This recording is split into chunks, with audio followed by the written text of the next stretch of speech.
Dear students, today we are going to see certain topics in kinematics and dynamics of machines, third unit. Okay, so actually we will be saying force analysis in spur gears. Okay, so we know very well in the spur gears the teeth will be aligned parallel to the gear axis. Okay, so we can see a small diagram. You can see that the gears is being parallel. Okay, the teeth is being parallel, and we are having when you take it as, okay, just a minute, and the gears are being represented by the pitch circles. Okay, the power will be transmitted from pinion 2 to the gear 3. So the torque acting on the pinion 2 is actually T2, speed is N2. As shown, the speed of gear 3 is N3. So that, like that wise we are naming. Okay, and both the pinion and these are being subjected to two forces. Okay, when you take it as F3-2 means force acting on 3 on 2. Okay, like this wise, and that also is being divided into tangential and also the radial component. Okay, so both the pinion and the gear each are subject to two forces, and these forces should be parallel and also equal. The couple will also be generated, but it will be equal to the torque applied in magnitude but opposite in directions. Okay, the tooth load on the pinion and the gear are F32 and F22. These forces are equal in magnitude but opposite in direction. So the lines of action of these forces shall be along a common normal which is inclined, and we have a pressure angle pi.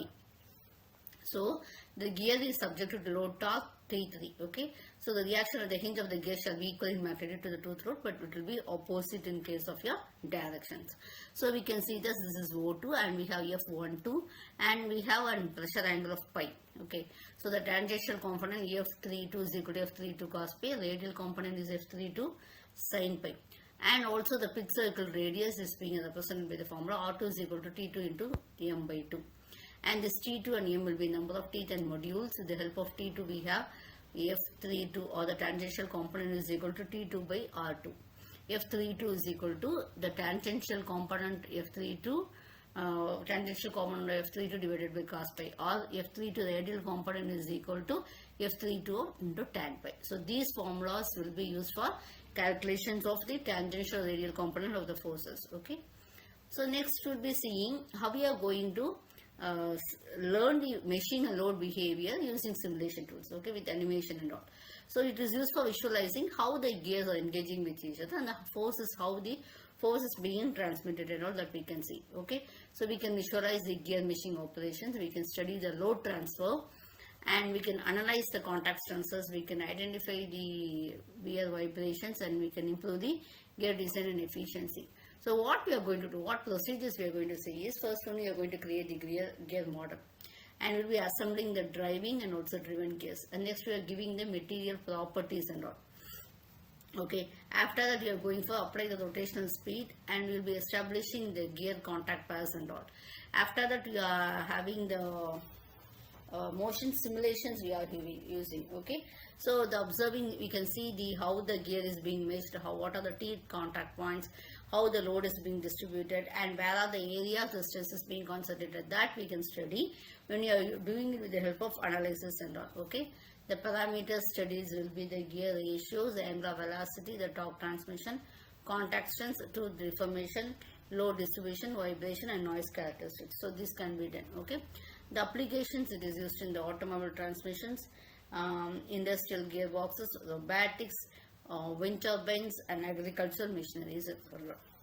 Next is how we are going to interpret the motion plots. So what we get it from the torque speed curves and all. Okay, these are why these are important, because these are important in order to analyze the performance of the gear trains, etc.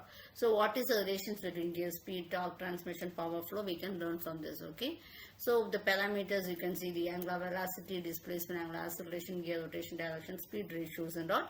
We can use the parameters.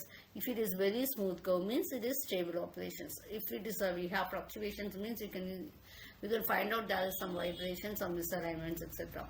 The slope of the displacement time curve, the angular velocity. So the slope of the velocity time graph represents angular accelerations, etc. Next one is a torque speed curve, show the relationship between output torque and the rotation speed. Okay, so P is equal to T into omega. P is the power, T is the torque, and omega is the angular velocity.